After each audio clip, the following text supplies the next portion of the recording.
So now looking at the resources that are still going to be available throughout the district, I guess starting, what resources are still available to the students and to the community?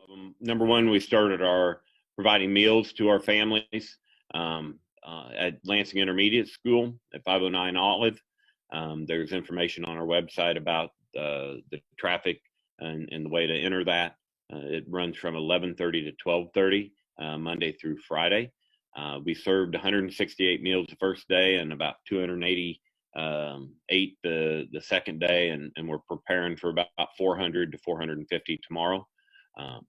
And that's including for any child age 1 through 18 in our community.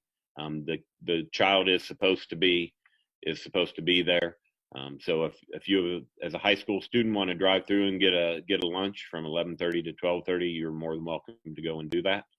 It's actually a lunch and a breakfast for the next day. If you're anything like like any other teenagers, it's like a one meal for lunch and breakfast at that point in time. So that is something that we're doing. We're also trying to coordinate with some local churches to provide some other food supplements, and there will be some more information about that. It just took a little bit longer. A place to find to be able to buy the food is taking us a little bit. So that's something else that hopefully will be coming for our community. The other part, another resource that we have as people need Wi-Fi if they don't have that at home. We do have at Lansing Elementary School in the back and in the front corner. There is a Wi-Fi hotspot there to the north of the Lansing Middle School gymnasium. There at the old tech building side, everything to the west is lit up with the Wi-Fi, and then at the district office at 200 East Mary, there's a Wi-Fi hotspot. We ask that you not congregate, but the Wi-Fi is strong enough in those spaces. We took down the Wi-Fi from the high school courtyard and moved those over here. You can get them in your car. You could download what you needed to do, and you would attach to our Wi-Fi at that point in time. Those are the main community resources that we have. If you have specific questions about that, I can try my best to answer them. But right now, the biggest thing is that people have food, and then if we do have the continuation of continuous learning plan here moving forward, and people have to have some Wi-Fi, we have it in those areas for our community. Okay. I would also jump in there and say, as far as social emotional concerns, these are tough times, and so students are working through some emotional things and may just need somebody to talk to. I know Mrs. Davis, our counselor, and our other counselors are working together to put together a plan that will provide some supports for them, opportunities for them to call in or to contact us and say, hey, I'm having some concerns, and we will try and reach out to them. So they're putting that together this week, along with everything else that they're doing, just to hopefully do our best to continue those supports that they had already set up. Absolutely. And students, this is a very challenging time to try and navigate through, but there are plenty of people who are here to support you and make sure that you can reach your best place of success moving forward. So we are all definitely here to support you. Yeah. The most important thing is if you're having a concern, contact somebody who can then put you to somebody else who can put you to, and we'll get you to the right person along those lines. So thank you. Absolutely. So how are students going to be able to get things that they may have left in the buildings before spring break? I think that'll be right along those lines of that pickup after April 24th that we talked about earlier. I don't know exactly what that'll be, because I'm not sure. We don't have lockers except in PE. So that might be a situation where they have some shoes and some clothes they need to pick up in there.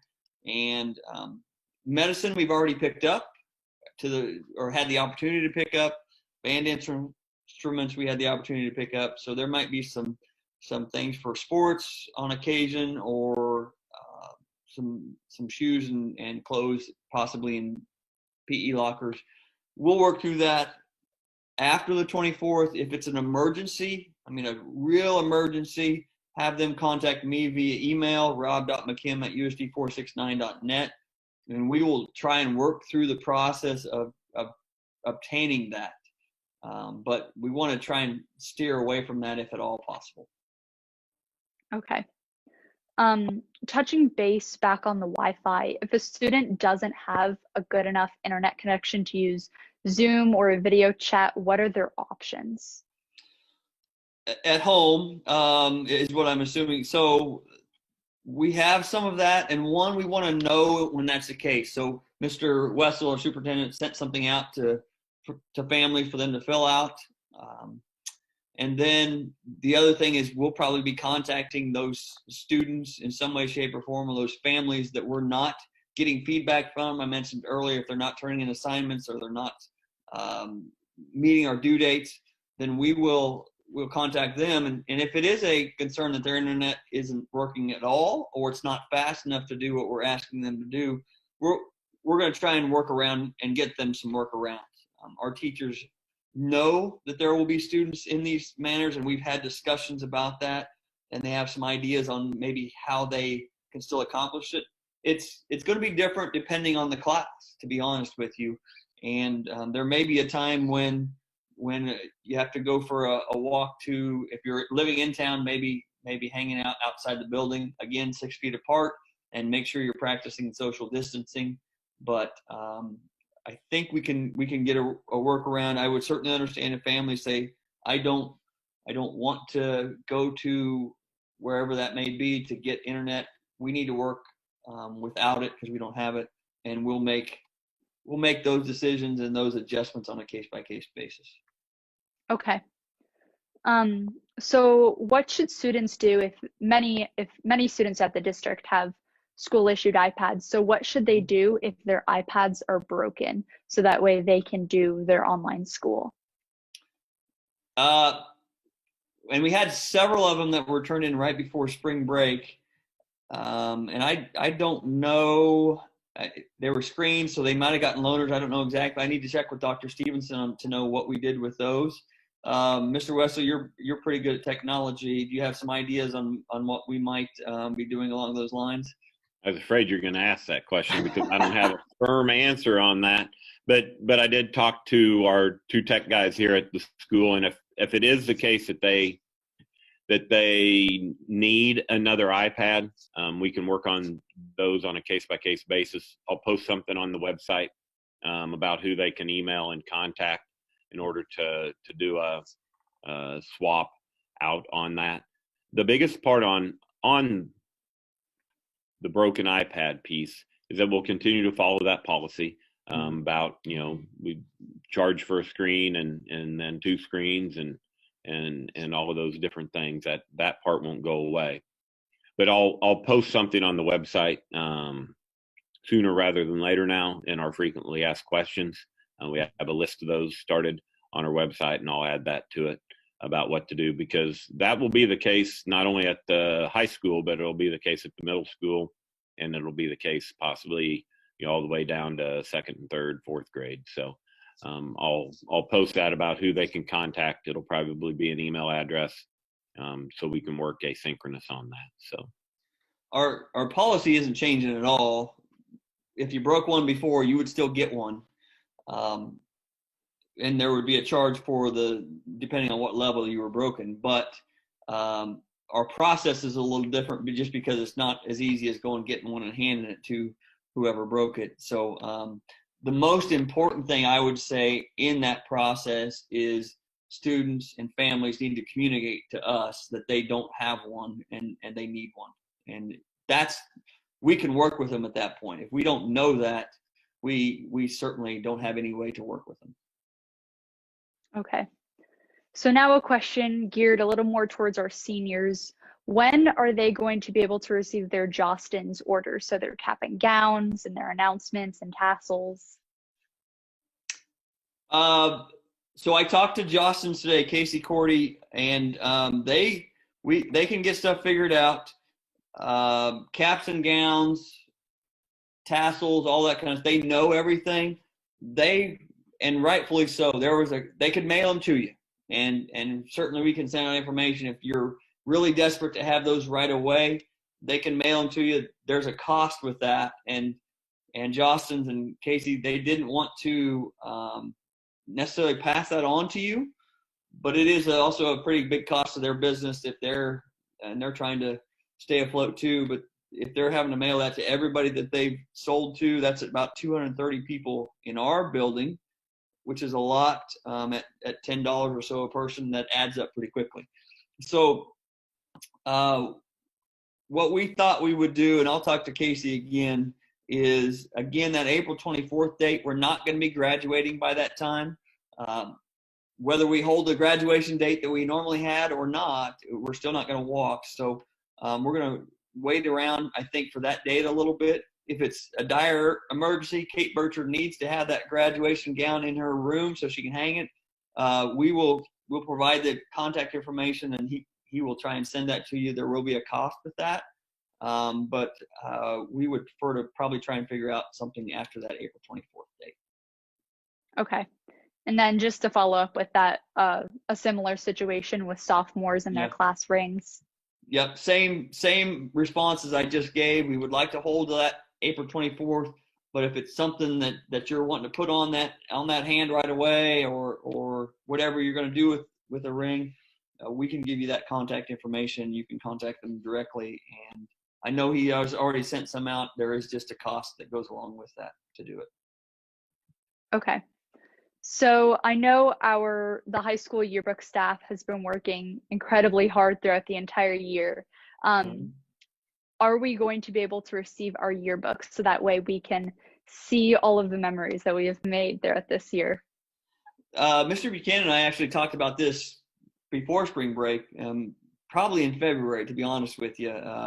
At some point, he's like, if this happens, they'd already started those discussions. So if you remember in your previous 3 years, there was a yearbook, and then there was I'll say a filler. That's not the right word. What's the amend? There was an addendum, basically. Supplement. Thank you. There was a supplement added to the yearbook. The supplement usually involved things that happened in the spring. So they were very close to going to print anyway. And I think they'll just print what they had. They'll finish up the things that they had. There probably won't be a supplement because we didn't have a lot of those supplemented activities to have. I don't know if there'll be a different break on cost for that. The other part that I don't know, and I don't think Mr. Buchanan knows yet, is the people that are, I think it's Herb Jones, if they're printing those, are they still working? Are they essential personnel? Where does that all fit in? And so we have to work through that, but we're going to get those out and get it figured out, and they'll print them, I think, in plenty of time. It could be something that we get. Usually we got it like the last day for seniors, somewhere around there. I don't anticipate it being done by May 10th, but they could surprise me. And if they do, and we have opportunities to move around, then we'll, just like for rings and just like for graduation gowns, et cetera, we'll figure out a way to get those passed out in the community that's still safe. Okay. And then how are students able to return their library books they have made, checked out, or any textbooks they have from their classes? Yep. Library books are currently being collected during the lunchtime. So if you get in the lunch line, for lack of a better term, and Mrs. Averill's been over there at all different levels, kindergarten through 12th grade, and you can turn in your text or your library books during that time. I hadn't thought about textbooks. I would assume we don't have a ton of those at the high school, but you could also turn those in at the same time and just say this is a textbook. I would probably put a note on that if I was you. When I'm turning these things in, and understand it's a little bit of crazy times if you haven't realized, and just put a sticky note on top, a piece of tape, and one inside of it possibly, just with your name and that you turned it in, and we can get that to the proper location. That is a difficult thing right now. It's just the logistics of moving all of that around. But I would much rather you go through and get a lunch on one day in the next week and a half, and get those books turned in, assuming that you aren't going to need them for the continuous learning plan. I don't think that there's been any talk at the high school about those books being needed. So I would go ahead and get those turned in before they got buried underneath your bed or in your dresser or wherever else eats books. It was always a bed for my kid that graduated last year. I think we had 6th grade books that we found when he was a junior in high school. So, hey, if you sleep on those long enough, you get some type of learning goes on. Isn't that what it's supposed to be? That's what I've heard. I heard that rumor. Yes. I would, and this wasn't part of the question. Seniors with iPads, I think, and really all of our iPads, we're going to have a plan to get those turned back in. I don't know what that is yet. We'll announce that, and a lot of it depends on social distancing and quarantine and all that kind of stuff. So stay tuned for more on that specifically.